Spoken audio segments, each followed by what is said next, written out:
deux gros savoir-faire, d'accord. Ça va être d'abord ce qu'on voit, le bâti, le travail de l'ergonomie, de l'usage, comment on balance, facilité de lancer, facilité de ramener, le confort du moulinier, la douceur de rotation, plein d'éléments que l'on ressent quand on pêche. Et surtout le plus difficile en fait, et c'est là où il y a très peu de marques qui ont le savoir, c'est le moteur. C'est ce qui se passe à l'intérieur. Parce que vous avez vu, et après, dans le mouvement, il est assez complexe. Il y a des trucs qui montent, qui descendent, qui tournent, qui bloquent, qu'on peut bloquer quand c'est à l'arrière. Donc il y a un gros savoir-faire au niveau des moteurs. Et maintenant, à partir de cette génération de bauxite qu'on a lancé l'an dernier, sur les tailles 3000, en fait, on peut dire qu'on est des concepteurs à 100% de moulinet. Parce qu'on maîtrise l'intérieur du moulinet et l'extérieur. Donc ça, c'est Benoît qui en parlera après un petit peu. T'as bien introduit. On va vous parler des premiers prix, donc c'est le bauxite-1. Donc à titre d'information pour ceux qui ne savent pas, c'est comme ça qu'on classifie le niveau d'utilisateur. D'accord. Donc niveau 1, c'est le débutant. Les niveaux 5, c'est pour les pêcheurs autonomes, les gens qui savent pêcher mais qui ne cherchent pas une technicité relativement importante. Et le niveau 9, c'est pour les maîtrisants. C'est comme ça qu'on classifie notre gamme de produits. Donc vous avez la Wixom 1, Wixom 5 si vous connaissez, et la Wixom 9, comme ça, débutant, autonome, maîtrisant. Les moulinets, c'est pareil. Donc on a commencé par les 1, c'est pour la base. Alors, pourquoi aussi on commence par les 1? Parce que je parlais que ça coûtait très cher au niveau des moules. Donc, et nous, notre cœur de clientèle, vous savez, c'est le débutant. Là, on fait beaucoup de quantité. Et on peut se permettre de le faire parce qu'on a aussi nos sets qui seront dans l'avenir équipés de ces produits-là.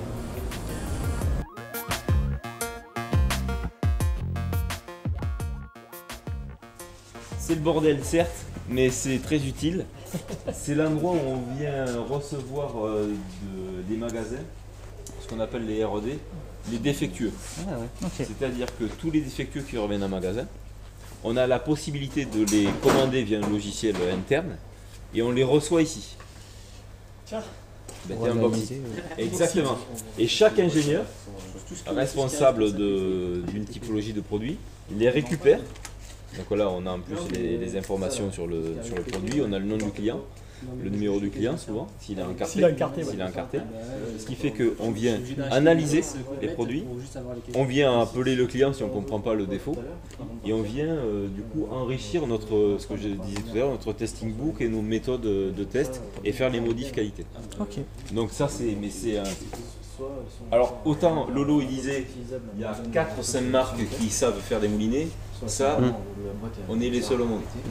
On a cette fierté, c'est-à-dire qu'on a un contact direct concepteur client final. Ça il n'y a aucune autre marque de pêche qui n'a ça. Ça c'est clair. Shimano, ils vendent à des magasins de pêche. Daiwa, ils vendent à des magasins de pêche. Et puis là on a le retour direct. Exactement. Nous on vend à des clients. C'est-à-dire que dès qu'on a un défaut, on a la capacité d'appeler le client et de comprendre. On a le record de commercialisation de moulinet, l'Adonis, que vous connaissez peut-être 7000. Il est resté une demi-journée dans le magasin. Il est arrivé, implantation massive, une demi-journée. Voilà. Un magasin nous appelle, un vendeur qui nous dit Lolo, je ne comprends pas ton moulinet, quand je l'ai essayé dans le magasin, il y a le pick-up qui se referme tout seul. Bah, c'est celui-là, il est toujours en R&D parce qu'on c'est un moulinet un peu haut de gamme, on le veille. Mais on l'a en magasin là, actuellement. Non mais il est sorti. Il est sorti il y a 3 ans. 2015, c'est ça. Il est resté une demi-journée. On a fait un retrait de vente. On a vendu 2. On a vendu 2, on a appelé les clients pour récupérer les moulinets. Parce qu'ils n'avaient pas été testés avant. Si. Mais en production, il y a un défaut qui est apparu et qui a passé les tests de fin de ligne d'assemblage. Et c'est les utilisateurs finaux qui ont.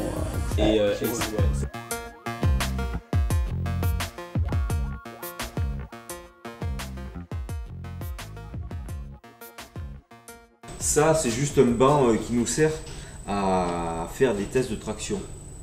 Parce qu'effectivement, on les fait sur ordinateur, mais après, il faut les valider. C'est-à-dire qu'on met les moulinets et puis on met des poids. Donc, suivant la taille du moulinet, on met plus ou moins de poids, et suivant les parties. Donc, par exemple, un 3000, c'est 12 kg pendant 2 minutes. Un 7000, c'est 20 kg. Et on vient mesurer après, vérifier après si rien n'a cassé. Bon, ça c'est facile. Et si la douceur de rotation est toujours la même, etc. Donc après, on a des puits de chute. Ça vient là aussi. Donc là, on vient faire tomber le moulinet et vérifier aussi si ensuite, à l'intérieur, le système d'oscillation n'est pas cassé, etc. etc. Avant-hier, il y a le designer qui fait la forme, il la sculpte.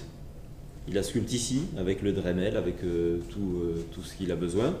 L'ingénieur a fait le moule, en négatif, de la forme sculptée, ici.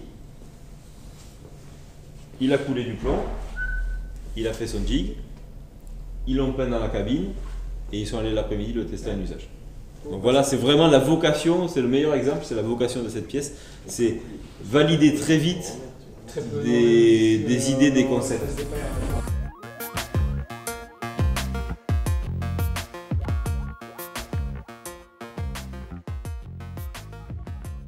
Demander un produit qui puisse être étanche et flottant. Donc cette année on sort cette boîte là en fait, des boîtes en deux tailles. Donc particularité par rapport à ça, c'est que bon, ça permet de mettre son téléphone portable, ses clés électroniques, c'est de plus en plus le cas lorsqu'on va pêcher. Donc deux formats, c'est là que je voulais en venir. Donc on a fait des boîtes en fait qui s'adaptent au format qu'on appelle géode de nos sacoches. C'est bien beau de faire des boîtes, souvent les marques en fait font des boîtes, mais bon ils ne s'adaptent pas à leur contenant. Donc nous on a deux grosses ventes qui sont la sacoche Cariel 3 boîtes et la 4 boîtes en petit modèle, et ces boîtes vont dans ce format là. Donc elles sont relativement larges, donc pour pouvoir mettre les produits. Petite particularité, quand on a une boîte étanche, en fait ce qu'on s'est aperçu c'est que la condensation se fait à l'intérieur. C'est pour ça qu'il y a un petit système de soupape qui se trouve ici, d'accord, qui permet en fait de faire ressortir l'humidité qui est de l'intérieur. Parce que même c'est plutôt le choc thermique, le chaud-froid qui crée la condensation, donc ça tombe dans l'eau. Donc à l'intérieur, petite soupape qui fait sortir l'humidité.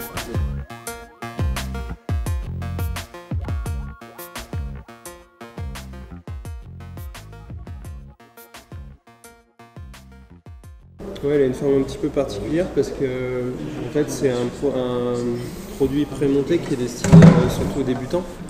Et le débutant a tendance à lancer dans les manches, à lancer son leurre en choses qui peuvent s'accrocher, ou même envie de prendre plusieurs poissons avec le même leurre. Du coup, on a utilisé un plastique beaucoup plus dur. Et pour garantir cette nage, c'est pour ça qu'à l'arrière, on a fait une caudale beaucoup plus fine pour qu'il puisse nager en toutes circonstances. C'est pour ça qu'il a une forme un petit peu particulière quand on le regarde vu du dessus. Et c'était pour limiter aussi l'utilisation de plastique, d'en mettre le moins possible autour du leurre. Donc ça, vu de profil, il y a un profil assez imposant, voilà, et que du coup ça nage quand même. En plus, là, dans la contrainte technique, il y avait tout l'aspect nage.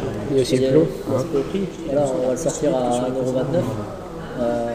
C'est pas qu'il y a de l'unité, il y a de la main d'œuvre sur un seul et même produit. Il faut mettre un pack, un blister, un pack avec l'étiquette. Voilà, il y a beaucoup de coûts associés.